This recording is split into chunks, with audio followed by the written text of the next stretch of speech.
ابو موسیٰ رضی اللہ عنہ روایت کرتے ہیں نبی کریم صلی اللہ علیہ وسلم نے فرمایا اس شخص کی مثال جو اپنے رب کو یاد کرتا ہے اور جو اپنے رب کو یاد نہیں کرتا زندہ اور مردہ جیسے ہے. تو ذکر کو زندگی سے تشبیہ دی گئی ہے، یعنی جس طرح انسان زندگی کے ساتھ خوبصورت ہوتا ہے، یعنی اس کا ظاہر خوبصورت ہوتا ہے جب زندہ ہوتا ہے، جب مر جاتا ہے تو آپ دیکھیں میت کیسی لگتی ہے، تو اسی طرح ذکر کے ساتھ انسان کا باطن روشن ہوتا ہے اور خوبصورت ہوتا ہے. ذکر جو ہے یعنی اللہ کی یاد جو ہے اس کی کئی اقسام ہیں. قرآن، نماز، تسبیحات، علم کا سیکھنا سکھانا، یہ اس وقت ہم ذکر کی مجلس میں ہیں. پھر اسی طرح دوسروں کو امر بالمعروف کرنا، نہی عن المنکر کرنا. تو یہ جو ذکر ہے اس کی کسی بھی شکل میں یہ اللہ تعالیٰ کے نزدیک ہر چیز سے بہتر عمل ہے. نبی صلی اللہ علیہ وسلم نے فرمایا کیا میں تمہیں تمہارا بہترین عمل نہ بتاؤں جو تمہارے مالک کے نزدیک اچھا اور پاکیزہ ہے اور تمہارے درجات میں سب سے بلند ہے اور سونا چاندی کے خرچ کرنے سے بہتر ہے اور اللہ کی راہ میں جہاد کرتے ہوئے تمہارے کفار کی گردنیں مارنے اور ان کے تمہاری گردنیں مارنے سے بھی افضل ہے. صحابہ نے عرض کیا کیوں نہیں؟ آپ نے فرمایا اللہ تعالیٰ کا ذکر، چاہے آپ نماز میں کر رہے ہیں، نوافل میں کر رہے ہیں، تلاوت قرآن کے ذریعے کر رہے ہیں، تعلیم قرآن کے ذریعے کر رہے ہیں، تسبیحات کے ذریعے کر رہے ہیں، درود شریف پڑھ رہے ہیں، کسی بھی طرح کھڑے بیٹھے لیٹے چلتے پھرتے، فارمل وے میں، انفارمل وے میں، اونچے یعنی جہرن اور سرن، جس شکل میں بھی آپ اللہ کو یاد کرتے ہیں تو اس کی اتنی زیادہ فضیلت ہے، بہت افضل عمل ہے. اور اس کے برعکس کیا ہوتا ہے؟ اللہ تعالیٰ سے غافل ہو جانا، بھول جانا، اور وہ عموماً کب ہوتا ہے؟ جب ہم دنیا میں خوب محو ہو جاتے ہیں. اسی طرح رسول اللہ صلی اللہ علیہ وسلم نے فرمایا بہترین عمل یہ ہے کہ جب تم دنیا سے رخصت ہو تو تمہاری زبان اللہ کے ذکر سے تر ہو. اور یہ اسی وقت ہو سکتا ہے جب ہمیں ہر حالت میں ذکر کرنے کی عادت ہو. یعنی ذکر جو ہی چھوٹے تو ہمیں کبھی سی محسوس ہونے لگے کہ کچھ رہ گیا ہے، کچھ چھٹ گیا میرے ہاتھ سے، کچھ نکل گیا ہے، کچھ کمی سی ہے، وہ خلا، وہ خالی پن فوراً محسوس کر لیں. ہم ذکر کرنے والے سب سے آگے آگے ہوں گے. رسول اللہ صلی اللہ علیہ وسلم نے فرمایا مفردون سبقت لے گئے. صحابہ نے پوچھا اللہ کے رسول مفردون کون ہے؟ آپ نے فرمایا اللہ کا بہت ذکر کرنے والے مرد اور ذکر کرنے والی عورتیں. ذکر کی حالت میں مسلسل اللہ تعالیٰ کا ساتھ ملتا ہے، اللہ کا قرب نصیب ہوتا ہے. اللہ تعالیٰ فرماتے ہیں میں اپنے بندے کے ساتھ ہوں جب تک وہ مجھے یاد کرتا ہے اور میری یاد میں اپنے دونوں ہونٹ ہلاتا ہے. پھر شیطانی حملوں سے بچاؤ کا مضبوط قلعہ ہے. یحییٰ علیہ السلام نے بنی اسرائیل کو خطاب کیا اور اس میں ایک بات یہ کہی کہ بندہ جب تک اللہ کے ذکر میں مصروف رہتا ہے تو شیطان کے حملوں سے محفوظ ایک مضبوط قلعے میں ہوتا ہے، یعنی دشمن سے بچا ہوا ہوتا ہے. پھر جنت کے باغیچے ہیں ذکر کی مجلسیں، جیسے یہ مجلس ہے. رسول اللہ صلی اللہ علیہ وسلم نے فرمایا جب تم لوگ جنت کے باغوں کے پاس سے گزرو تو کچھ کھا پی لیا کرو. صحابہ نے پوچھا جنت کے باغوں سے کیا مراد ہے؟ آپ نے فرمایا مجالس ذکر، ذکر کی مجلسیں. قیامت کے دن سب سے زیادہ قابل رشک لوگ کون ہوں گے؟ جن کے چہروں کی سفیدی دیکھنے والوں کو ڈھانپ لے گی. وہ انبیاء و شہداء نہیں ہوں گے لیکن ان کے اللہ کے قریب ہونے کی وجہ سے انبیاء و شہداء ان پہ رشک کریں گے. عرض کیا کہ اللہ کے رسول یہ کون لوگ ہوں گے جن پہ انبیاء و شہداء رشک کریں گے؟ فرمایا یہ مختلف قبیلوں کا مجموعہ ہے، مختلف قبیلوں مختلف بیک گراؤنڈ سے آئے ہوئے لوگ ہیں جو اللہ کے ذکر پہ جمع ہوتے ہیں اور عمدہ کلام کو اس طرح چن چن کر لیتے ہیں جیسے کھجور کھانے والا عمدہ کھجوریں چن چن کے لیتا ہے. تو مجھے اس حدیث کو پڑھتے ہوئے آپ لوگوں کا خیال آتا ہے کہ علم کی مجلس میں سے جو اہم نکتے ہیں وہ آپ اپنے پاس محفوظ کرتے جاتے ہیں. کچھ باتیں دل میں یاد ہیں اور کچھ قلم سے یعنی نوٹ بک میں نوٹ کرتے جا رہے ہیں. تو ایسی مجلسیں جو ہیں وہ انسان کے لیے بہت بڑی نعمت ہے. پھر ذکر نہ کرنا باعث حسرت ہے. یاد رکھیے جب میں ذکر کا لفظ بولتی ہوں نا تو ذکر کی ساری اقسام ذہن میں لایا کریں، کیونکہ ہمارے ہاں ذکر صرف اللہ ہو کرنے کا نام بن گیا ہے. ذکر کی مجلس کیا ہے؟ جس میں سارے لوگ بیٹھ کے اندھیرا کر دیں اور پھر وہ اس انداز میں ذکر کریں کہ سارے ایک نعرے کی شکل میں اور مل کے کوئی آوازیں بلند کریں. صحابہ سے ایسے کوئی طریقے منقول نہیں ہیں. وہاں صحابہ کرام نبی صلی اللہ علیہ وسلم کی مجالس میں جو بیٹھ کے علم حاصل کرتے تھے اس کو بھی ذکر کی مجلس سمجھتے تھے اور ویسے بھی اکٹھے بیٹھ کر اللہ کو یاد کرتے تھے. جیسے مسجد نبی میں ایک دفعہ آپ تشریف لے گئے، 2 جماعتیں تھی، کچھ علم سکھا رہے تھے اور کچھ بیٹھ کے ویسے ہی تسبیحات پڑھ رہے تھے اپنی. تو آپ علم والوں کے پاس گئے تو یہ بھی ذکر کی مجلس ہوتی ہے، یعنی علم کا سیکھنا سکھانا، اور بیٹھ کے تسبیح پڑھتے رہنا، ذکر کرتے رہنا، جیسے آپ حرم میں بیٹھ کے کرتے ہیں، کسی مسجد میں بیٹھے ہوتے ہیں، اس کے لیے ضروری نہیں ہوتا کہ کوئی تسبیحات کرنے کے لیے باقاعدہ لوگوں کو دعوت دے کر کوئی ایسے حلقے اکٹھے کیے جائیں۔ ذکر نہ کرنا باعث حسرت ہے۔ نبی صلی اللہ علیہ وسلم نے فرمایا جو لوگ کسی جگہ پر مجلس کریں لیکن اس میں اللہ کا ذکر نہ کریں اور نبی صلی اللہ علیہ وسلم پر درود نہ بھیجیں تو وہ ان کے لیے قیامت کے دن باعث حسرت ہوگی۔ اگرچہ وہ اجر و ثواب کی بنیاد پر جنت میں داخل ہو جائیں گے لیکن انہیں حسرت ہوگی کہ ہم نے یہ وقت کیوں گنوا دیا۔ ذکر نہ کرنے والے بدترین مخلوق ہیں، بد نصیب لوگ ہیں۔ عمرو بن ابسہ سے روایت ہے، رسول اللہ صلی اللہ علیہ وسلم نے فرمایا جب بھی سورج چڑھتا ہے اللہ عز و جل کی ہر ایک مخلوق اللہ عز و جل کی تسبیح اور حمد و ثنا بیان کرتی، یعنی صبح ہوتے ہی ساری مخلوق ذکر میں لگ جاتی، لیکن شیطان اور اولاد آدم میں سے آتا قسم کے لوگ ذکر نہیں کرتے۔ تو میں نے بنی آدم میں آتا قسم کے لوگوں کے بارے میں سوال کیا، آپ نے فرمایا بدترین مخلوق، یا فرمایا اللہ کی مخلوق میں سے بدترین لوگ، یعنی آسمان و زمین، سورج چاند ستارے درخت شجر حجر ہر چیز ذکر میں مشغول ہے سوائے ان لوگوں کے جو سو کے وقت گزار رہے ہیں یا غفلت میں پڑے ہوئے ہیں۔ حدیث نمبر 42، دو محبوب کلمات۔ عن ابی ہریرہ رضی اللہ عنہ قال قال النبی صلی اللہ علیہ وسلم کلمتان حبیبتان الی الرحمن خفیفتان علی اللسان ثقیلتان فی المیزان سبحان اللہ وبحمدہ سبحان اللہ العظیم۔ کتاب التوحید۔ ابو ہریرہ رضی اللہ عنہ روایت کرتے ہیں نبی کریم صلی اللہ علیہ وسلم نے فرمایا دو کلمے رحمان کو بہت محبوب ہیں، زبان پر بہت ہلکے ہیں لیکن قیامت کے دن ترازو میں بہت بھاری ہوں گے۔ سبحان اللہ و بحمدہ سبحان اللہ العظیم۔ اللہ اپنی حمد کے ساتھ پاک ہے، اللہ پاک ہے جو بہت عظمت والا ہے۔ تو جیسے ہم جانتے ہیں کہ نفلی عبادت میں افضل عمل اللہ کا ذکر ہے، تو یہاں پر اس ذکر کی خاص شکل بتائی گئی کہ اللہ تعالیٰ کی حمد و ثنا اور پاکی بیان کرنا۔ سبحانہ کا مطلب کیا ہوتا ہے کہ وہ پاک ہے۔ تو جس کلام میں، جس ذکر میں اللہ تعالیٰ کی پاکی بیان کی جائے، تسبیح بیان کی جائے اور حمد و ثنا بیان کی جائے، وہ اللہ تعالیٰ کا چنا ہوا کلام ہے۔ رسول اللہ صلی اللہ علیہ وسلم سے سوال کیا گیا کون سا کلام افضل ہے؟ آپ نے فرمایا جو اللہ نے اپنے فرشتوں اور بندوں کے لیے چنا۔ کیا فرمایا؟ جو اللہ نے اپنے فرشتوں اور اپنے بندوں کے لیے چنا۔ سبحان اللہ و بحمدہ، ٹھیک ہے، سبحان اللہ و بحمدہ۔ یہ تمام مخلوق کی نماز ہے، تمام مخلوق کی نماز ہے۔ نوح علیہ السلام کی وفات کا وقت جب آیا تو انہوں نے اپنے بیٹے سے فرمایا کہ میں تمہیں ایک وصیت کر رہا ہوں، دو باتوں کو کرنے کا حکم دیتا ہوں، دو باتوں سے روکتا ہوں۔ اور دو کرنے کے جو کام بتائے اس میں سے ایک لا الہ الا اللہ کا اقرار، کہ اگر ساتوں آسمان اور ساتوں زمینوں کو ترازو کے ایک پلڑے میں رکھ دیا جائے اور لا الہ الا اللہ کو دوسرے پلڑے میں، تو لا الہ الا اللہ والا پلڑا جھک جائے گا، اور اگر ساتوں آسمان اور ساتوں زمینیں ایک بند کڑے کی شکل اختیار کر لیں تو لا الہ الا اللہ اس کو بھی توڑ دے گا۔ اتنی طاقت ہے اس کلام کے اندر۔ اور دوسرا یہ کہ سبحان اللہ و بحمدہ کا ورد کرتے رہنا، کیونکہ یہ ہر چیز کی نماز ہے اور اس کے ذریعے مخلوق کو رزق ملتا ہے۔ اور میں تمہیں شرک اور تکبر سے منع کرتا ہوں، یہ دو منع کرنے والی چیز۔ اسی طرح ان کلمات کو اگر کوئی 100 دفعہ دن میں پڑھے تو اس کے گناہ مٹ جاتے ہیں، گناہ جھڑ جاتے ہیں، چاہے سمندر کی جھاگ کے برابر ہی کیوں نہ ہو۔ پھر اسی طرح ایک اور حدیث میں آتا ہے سنن ترمذی کی، جو شخص سبحان اللہ العظیم و بحمدہ کہتا ہے اس کے لیے جنت میں کھجور کا ایک درخت لگا دیا جاتا ہے، صرف ایک دفعہ کہنے سے۔ کہہ لیجئے سبحان اللہ العظیم و بحمدہ۔ اللہ کے راستے میں سونا خرچ کرنے سے بہتر ہے۔ رسول اللہ صلی اللہ علیہ وسلم نے فرمایا جو رات سے خوف کھائے، اکیلا ہونے کی وجہ سے یا ویسے اس کو اندھیرے کا فوبیا ہو، کہ جو رات سے خوف کھائے کہ وہ اس کو پریشان کرے گی، یا مال خرچ کرنے سے بخل کرے کہ دینے کو دل نہ چاہے، یا دشمن سے مقابلہ کرنے سے ڈرے، تو وہ اس قول کی کثرت کر دے سبحان اللہ و بحمدہ، سبحان اللہ و بحمدہ، کیونکہ یہ اللہ کے نزدیک سونے کا پہاڑ اللہ کے راستے میں خرچ کرنے سے زیادہ محبوب ہے۔ ہم میں سے کس کی وسعت ہے کہ سونے کا پہاڑ اللہ کے راستے میں خرچ کرے؟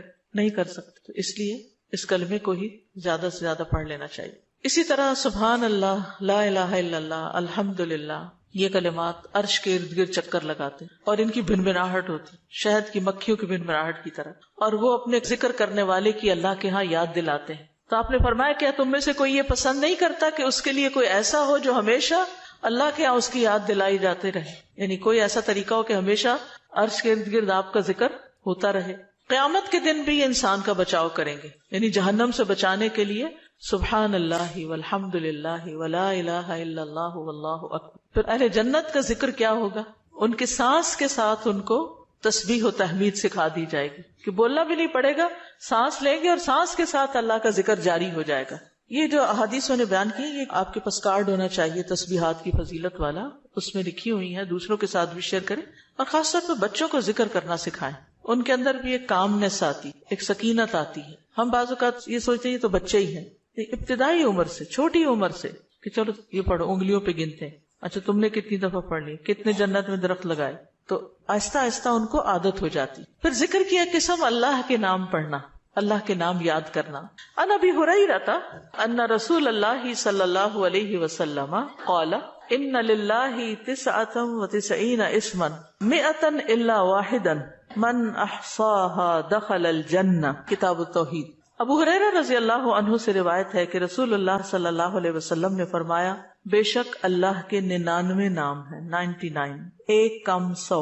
جو شخص ان سب کو محفوظ رکھے گا، یاد کر لے گا، وہ جنت میں داخل ہوگا. من احصاها، تو احصاء سے مراد ان کو گننا، ان کے معنی پہچاننا، ان کے تقاضے کے مطابق عمل کرنا. خالی لکھ کے یا جمع کر کے یاد کر لیا جائے اور مطلب ہی نہ پتا ہو اور اس کے مطابق عمل نہ ہو تو پھر یہ وعدہ نہیں پورا ہوتا. احصاء میں ہر چیز کا جمع ہو جانا ہے، یعنی اللہ تعالیٰ کے ناموں کی حدود کی حفاظت کرنا، ان کو پہچاننا، ان کا معنی جاننا، ان کی فضیلت جاننا، کہاں پڑھنا ہے.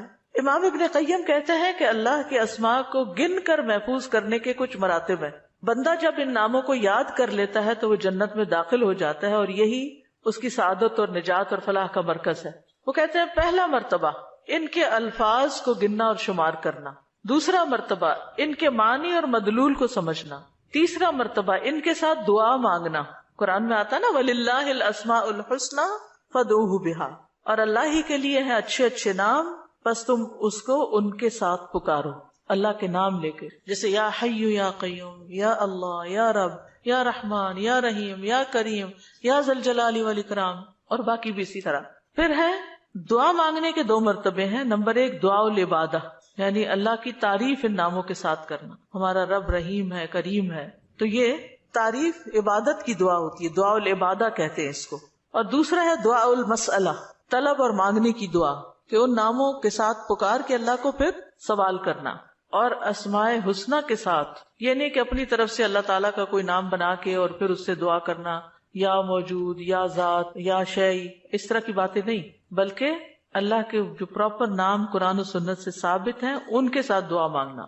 تو یاد رکھیے کہ اللہ کی پہچان یہ علم کا پہلا مرتبہ ہے. سب سے پہلے جس کو جاننا چاہیے، جس کے بارے میں ہمیں معلوم ہونا چاہیے کہ وہ کون ہے، وہ اللہ رب العزت. فَاعْلَمْ أَنَّهُ لَا إِلَهَ إِلَّا هُوَ، جان لو کہ اللہ کے سوا کوئی الہ نہیں. یہ علم ہر ایک پر فرض ہے کہ ہمارا خالق کون ہے، ہمارا مالک کون ہے، ہمارا رازق کون ہے، ہمارا معبود کون ہے، ہماری مشکل کشا کون ہے، ہمارا حاجت روا کون ہے، اور جو بھی اللہ تعالیٰ کے باقی نام ہے، پہچان.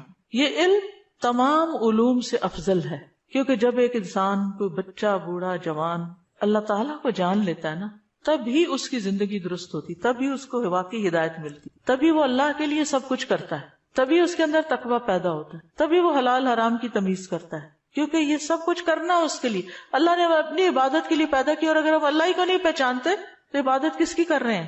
تو پہلا کام اللہ کی پہچان ہے، اللہ کی معرفت، خود بھی اور اپنی آل اولاد کو بھی اور اپنے آس پاس کے لوگوں. اور اللہ کی پہچان کے لیے اللہ کے ناموں کا علم حاصل کرنا ضروری. پھر اس سے ایمان میں بھی اضافہ ہوتا ہے. جتنا جتنا آپ اللہ کو زیادہ جانتے چلے جاتے ہیں اتنا اتنا آپ کا ایمان بڑھتا ہے. اسی لیے اس کو اشرف العلوم کہا گیا ہے کہ تمام علوم کا سردار ہے یہ. پھر اسی طرح اللہ تعالیٰ کے ناموں کو پڑھنے، یاد کرنے، جاننے، سمجھنے کے بارے میں کچھ اصول و قواعد ہیں. اس میں پہلی بات یہ کہ اللہ کے تمام نام توقیفی ہیں، اس میں عقل کی کوئی گنجائش نہیں، یعنی بذریعہ وحی معلوم ہوئے.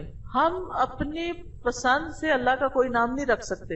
یعنی آپ یہ نہیں کہہ سکتے کہ مجھے اللہ سے بڑی محبت ہے تو میرا دل چاہتا ہے میں اللہ تعالیٰ کا یہ نام رکھ دوں، خود سے کیوں رکھ دوں، یہ نہیں کر سکتے آپ. ٹھیک ہے، کسی انسان کو، کسی بشر کو، کسی جن کو، کسی فرشتے کو یہ اختیار نہیں کہ وہ اپنی مرضی پسند سے اللہ کا کوئی نام رکھ دے اور اس سے اس کو پکارنا شروع کر دے، اور اس کی لاجک صرف یہ دے کہ یہ تو محبت کی بات ہے اور میں محبت سے یوں پکارتی ہوں اللہ کو. نہیں، اس کی اجازت نہیں، کیونکہ جتنا اللہ تعالیٰ خود اپنے آپ کو جانتا ہے ہم نہیں جانتے، اور جتنا اس نے چاہا ہمیں اپنے بارے میں علم دیا، اور وہ علم بھی نبی صلی اللہ علیہ وسلم کے ذریعے ہم تک پہنچا ہے، تو اس کو حاصل کرنے کی کوشش کریں. پھر اسی طرح دوسری بات یہ کہ اس بارے میں کتاب و سنت سے آگے نہ بڑھیں. عقل، رائے، خواہش.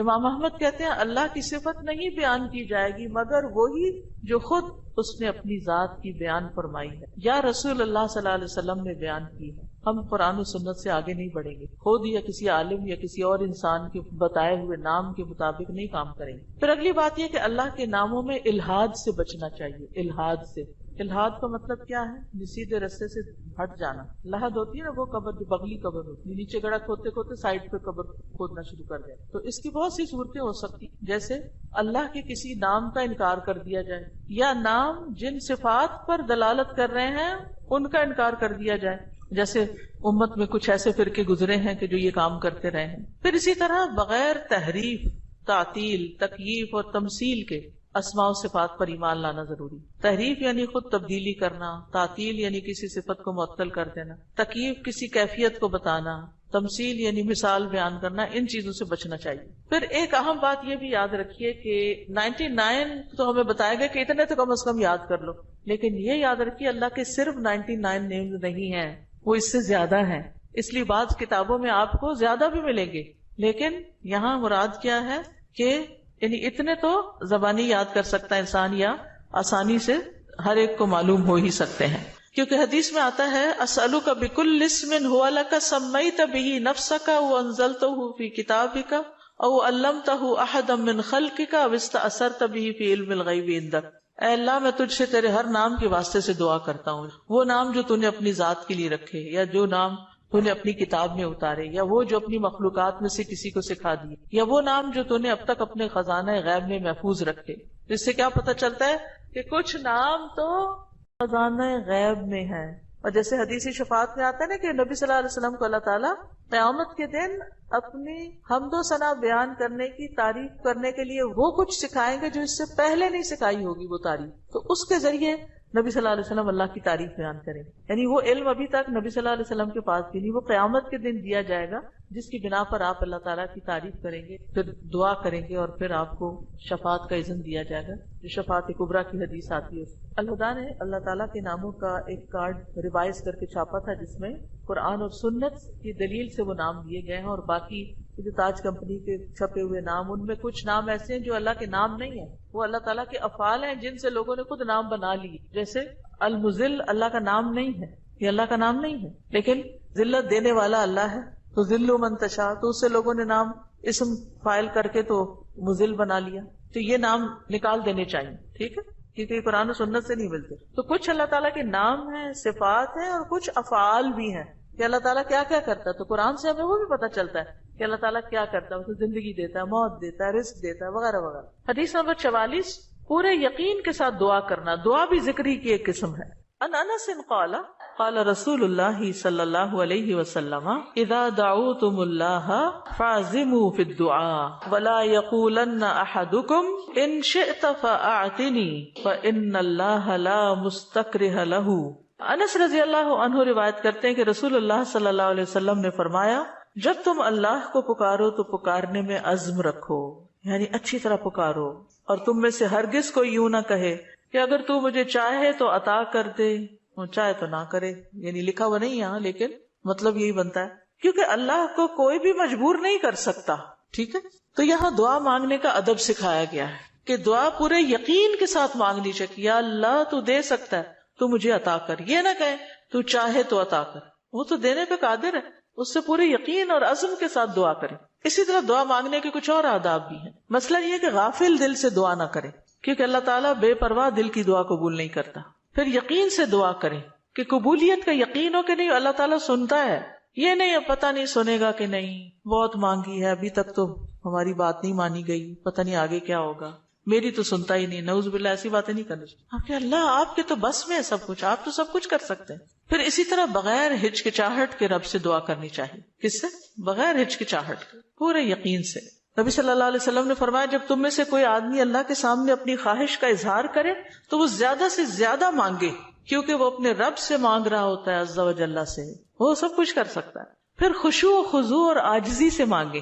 ادعوا ربکم تضرعا وخفیا انہ لا يحب المعتدین. پھر گریا و زاری، رو دھو کے مانگے.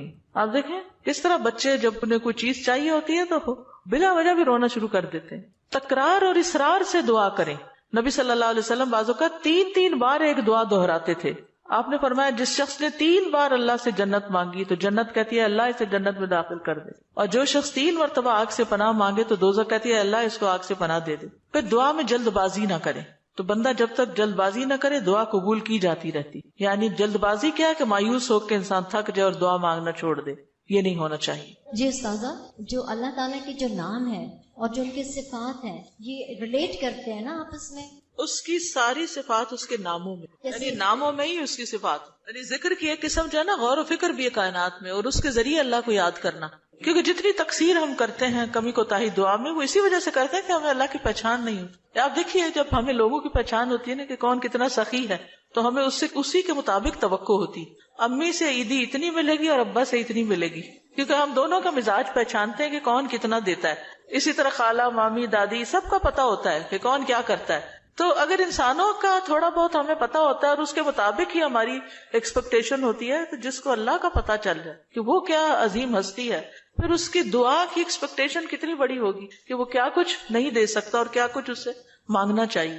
وہ تو کبھی مایوس ہی نہیں ہو سکتا انسان. اساتذہ السلام علیکم. یہ جو ہم لوگ الہدا میں بھی پڑھاتے ہیں نسلوں کا یوم، اس کے اندر بھی یوم عزو آتا ہے، تو کیا کوئی نیا ورژن ہے جس؟ بالکل نیا ورژن بھی ہے. کارڈز لے لیجئے اور نئے ورژن کی ریکارڈنگ بھی ہم نے کروا لی ہوئی ہے. ساجد محترم، یہاں پہ آپ نے ابھی فرمایا نا کہ تو چاہے تو عطا کر، یہ نہیں کہنا چاہیے، تو اس کی تھوڑی سی وضاحت کر دیں کیونکہ میرے ذہن میں بھی آ رہا ہے کہ ہم جب یہ کہتے ہیں، آپ نے بھی فرمایا نا کہ تو جو چاہے وہ عطا کر دے، ہمیں یہ نہیں کہنا چاہیے تو چاہے تو عطا کر دے. ہاں اگر تو چاہے تو عطا کر دے. اس کی تھوڑی سی وضاحت کر دیں کیونکہ میرے ذہن یعنی اس کا مطلب یہ ہے کہ مثلا مجھے گھر چاہیے، اللہ اگر آپ کی مرضی ہے تو دے دیں، نہیں تو نہ سے. یہ نہیں کہنا چاہیے. بندوں کے ساتھ ہم ایسے معاملے کر رہے ہوتے ہیں نا، دینا تو دو نہیں تو نہ دو. تو اللہ کے ساتھ ایسے نہیں کرنا، یہ بے ادبی ہے. استاذہ یہ جو آپ نے کہا کہ جس کا آخری کلام لا الہ الا اللہ ہوگا تو وہ جنت میں جائے گا، جیسے ہماری آنٹی حالت نیزہ سے 2 دن پہلے ہم نے ان کو پڑھایا، انہوں نے ورد کیا، اس کے بعد وہ کومے میں چلے گئی، تو ان کے لیے ہم یہ امید رکھ سکتے ہیں کہ ان کا آخری کلام یہی ہے لا الہ الا اللہ؟ یعنی آخری بات جو کی وہ لا الہ الا اللہ تھی، چاہے اس کے بعد 1 دن بعد فوت ہوئے یا 2 دن بعد.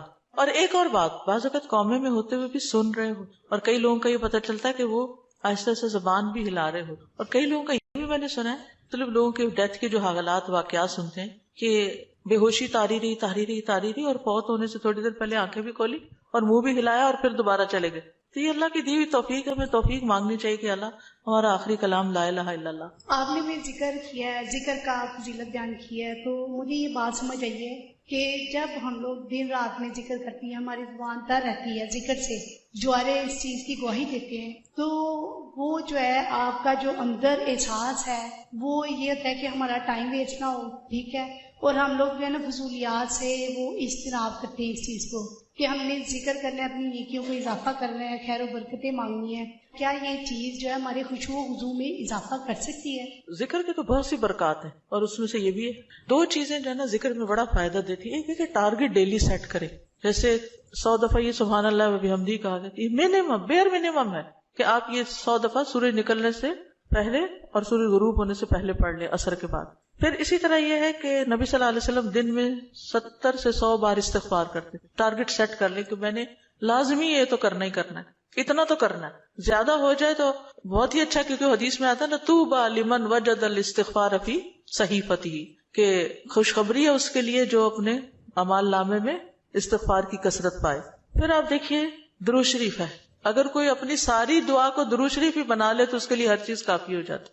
کم از کم 1 تسبیح درود شریف کی، اور اگر وہ نہیں نصیب تو صبح 10 دفعہ، شام 10 دفعہ، دن کا آغاز اختتام تو لازمی درود شریف کے ساتھ ہو. پھر اسی طرح لا حول ولا قوت الا باللہ ہے، جنت کے خزانوں میں سے. اگر ہمیں دنیا کا کوئی خزانہ بتایا جائے تو ہم لوٹنے چلے جائیں اس کو. ٹھیک ہے، جنت کا خزانہ ہے وہ اکٹھا کرنے کے لیے. اس کی تسبیح کر لیں، لا الہ الا انت سبحانک انی کنت من الظالمین، کم از کم 100 دفعہ پڑھ لیں. 100 دفعہ نہیں، 10 دفعہ ہی رکھ لیں، لیکن ڈیلی پڑھیں. پھر اسی طرح سبحان اللہ والحمد للہ ولا الہ الا اللہ واللہ اکبر. اس کی بے پناہ فضیلت اور اس کی بے شمار فضائل ہیں اگر اس کی ایک تسبیح آپ کر سکیں. اب یہ ہے کہ اتنا کچھ اوور ویلمنگ ہو جاتا ہے، یہ بھی کر لو، یہ بھی کر لو، یہ بھی کر لو. کچھ چیزیں صبح کے وقت کے لیے رکھ لیں، کوئی دوپہر کے لیے رکھ لیں، کوئی شام کے لیے رکھ لیں، کوئی کہیں اگر آپ آتے جاتے ہیں اس کے لیے رکھ لیں، کوئی کسی کام کے ساتھ باندھ لیں. اگر آپ نے ٹارگٹ سیٹ کر لیا نا کہ یہ تو کرنا ہی کرنا ہے تو انشاءاللہ کر بھی لے گی. اگر کسی وجہ سے کوئی آگے پیچھے ہو بھی گیا تو رات کو سونے سے پہلے کر لیں. اگر ایک دن کچھ کمی بیشی ہوگی اگلے دن پورا کر. اپنے اوپر پابندی آپ نے خود لگانی کہ یہ تو میں نے کرنا ہے. ٹھیک ہے. دوسری چیز یہ ہے کہ اگر نہ کریں تو پھر اس پر اپنے آپ کو پنش بھی کریں، اس کے عوض کچھ صدقہ کریں، کیونکہ اپنی عادتوں کی اصلاح خود ہی کرنی. روزہ رکھیں، یعنی کمپنسیٹ کریں اپنے آپ کو، کیونکہ انسان کے جسم کے ہر جوڑ پہ روز صدقہ واجب ہوتا ہے. یہ تسبیحات جو ہیں وہ جوڑوں کا صدقہ بھی ہیں. ٹھیک ہے. تو اوقات مقرر کریں، اپنے لیے خود مقرر کریں، خاص طور پر جو مسنون تعداد آئی ہے اس کی پابندی کریں. اور باقی یہ تو ویسے کی تسبیحات ہیں نا، لیکن جو صبح شام کے اذکار ہیں ان کی پابندی کریں. رات کو سوتے وقت کے اذکار کی پابندی، گھر سے نکلتے آتے جاتے اٹھتے بیٹھتے سارے دن کے جو مسنون اذکار ہیں. دعا کیجئے، کتاب کس کس کے پاس ہے؟ الحمدللہ سب کے پاس ہے. اس میں زندگی کے مختلف مواقع پر جو دعائیں کی جاتی، دعا جو وہ بذات خود ایک ذکر کی قسم. ٹھیک. فَإِذَا قَالَ سُبْحَانَكَ اللَّهُمَّ وَبِحَمْدِكَ وَأَثْنَى عَلَى اللَّهِ تَعَالَى بِمَا هُوَ أَهْلُهُ فقد خرج عن الغفلة التي هي حجاب أيضا بينه وبين الله تعالى وأتى بالتحية والثناء الذي يخاطب به الملك عند الدخول عليه تعظيما له وتمجيدا ومقدمة بين يدي حاجته فكان في هذا الثناء من أدب العبودية وتعظیم المعبود ما يستجلب به اقبالہ علیہ ورضاہ عنہ واسعافہ بحوائجہ. دعائے استفتاح. پھر جب وہ سبحانک اللہم و بحمدک یعنی پاک ہے تو اے اللہ اور سب تعریف تیرے ہی لیے ہے کہتا ہے اور اللہ تعالیٰ کی ثنا بیان کرتا ہے جو اس کی شان کے لائق ہے، تو وہ اس غفلت سے بھی باہر نکل آتا ہے جو اس کے اور اللہ تعالیٰ کے درمیان رکاوٹ تھی. وہ اس کی تعظیم اور بزرگی بیان کرنے کے لیے اپنی ضرورت سے پہلے بطور تمہید ایسا تحیہ اور تعریف بجا لائے گا جس طرح بادشاہ کے پاس داخل ہوتے وقت مخاطب کیا جاتا ہے. چنانچہ یہ تعریف بجا لانا عبودیت کے آداب میں سے ہے اور معبود کی تعظیم ہے جس کے ذریعے وہ معبود کو اپنی طرف متوجہ کر لے گا اور اس کی رضا پا لے گا اور اپنی حاجات میں اس کی مدد حاصل کر لے گا. تو یہاں یہ بتاتے ہیں کہ دعا استفتاح پڑھنے کا مقصد کیا ہے، کیوں پڑھی جاتی، اس کا کیا فائدہ ہے، اس سے کیا حاصل ہوتا ہے، اس کا کیا نتیجہ نکلتا ہے. یعنی نماز کا کوئی بھی سٹیپ جو ہے وہ بے مقصد نہیں ہے، بے معنی نہیں ہے. ایسے ہی کچھ چیزوں کو اکٹھا کر کے نماز نہیں بنا دی گئی، بلکہ اس کے پیچھے ایک حکمت ہے. فَإِذَا قَالَ سُبْحَانَكَ اللَّهُمَّ وَبِحَمْدِكَ، پھر جب وہ کہتا ہے سبحانک پاک ہے تو، اللہم اے اللہ، وبحمدک اور ساتھ تیری تعریف کے یا سب تعریف تیرے لیے ہے، وَأَثْنَى عَلَى اللَّهِ تَعَالَى اور وہ ثنا بیان کرتا ہے اللہ سبحانہ تعالیٰ کی، بما ہوا اہلہ جس کا وہ اہل ہے، فقد خرج عن الغفلۃ تو تحقیق وہ غفلت سے نکل آتا ہے، التی ہی حجاب ایضا بینہ وبین اللہ تعالی وہ غفلت جو حجاب ہے، ایک پردہ ہے، ایضاً بھی یعنی وہ بھی ایک پردہ ہے اس بندے کے درمیان اور اللہ تعالی کے درمیان. یعنی تعریف شروع کرتے ہی انسان غفلت سے باہر آ جاتا ہے. وہ عطا بالتحیۃ والثناء اور وہ پیش کرتا ہے تحیہ سلام اور ثنا تعریف، الذی وہ جو یخاطب بہ الملک جس سے بادشاہ کو خطاب کیا جاتا ہے. یعنی کسی دنیاوی بادشاہ کے پاس بھی انسان جب حاضر ہوتا ہے اس کے دربار میں تو سب سے پہلے اس کی تعریف کرتا ہے.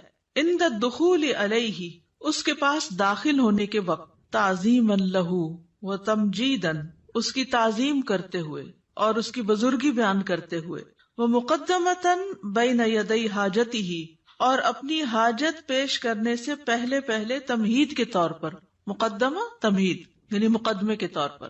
فکان فی ھذا الثناء تو یہ تعریف جو ہے اس میں من ادب العبودیت یہ عبودیت کے آداب یا مینرز میں سے ہے. وتعظیم المعبودی اور معبود کی تعظیم ہے، یعنی یہ اللہ سبحانہ تعالیٰ کی تعظیم کے لیے ہم ثنا پڑھتے ہیں شروع میں، سبحانک اللہم و بحمدک و تبارک اسمک وغیرہ.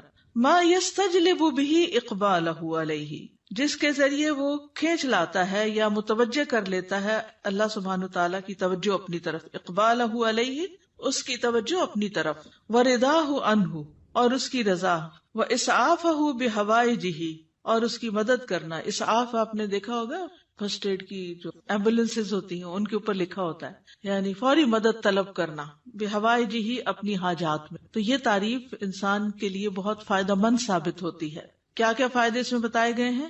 نمبر 1، انسان غفلت سے نکل آتا ہے. ٹھیک ہے، خرج عن الغفلۃ التی ہی حجاب ایضا بینہ و بین اللہ تعالی. دوسری بات کیا ہے کہ وہ ملاقات سے پہلے یا ابتدا میں، جیسے کسی بھی بادشاہ کے پاس جانے کا ایک ادب، ایک پروٹوکول ہوتا ہے، تو یہاں بندہ تحیہ اور ثنا سے کام لیتا ہے. اور اس سے کیا فائدہ ہوتا ہے کہ ایک تو جو ہمارے اوپر ادب آداب کا حق ہے وہ ادا ہوتا ہے، دوسری طرف یہ کہ معبود کی تعظیم ہوتی ہے، معبود یا رب ہماری طرف متوجہ ہوتا ہے، وہ راضی ہوتا ہے اور بندے کی مدد کرنے میں وہ جلدی کرتا ہے. تو یہ فائدے ہیں دراصل ثنا پڑھنے کے. حقیقت یہ ہے کہ اللہ سبحانہ تعالیٰ کی ذات ہی قابل تعریف ہے.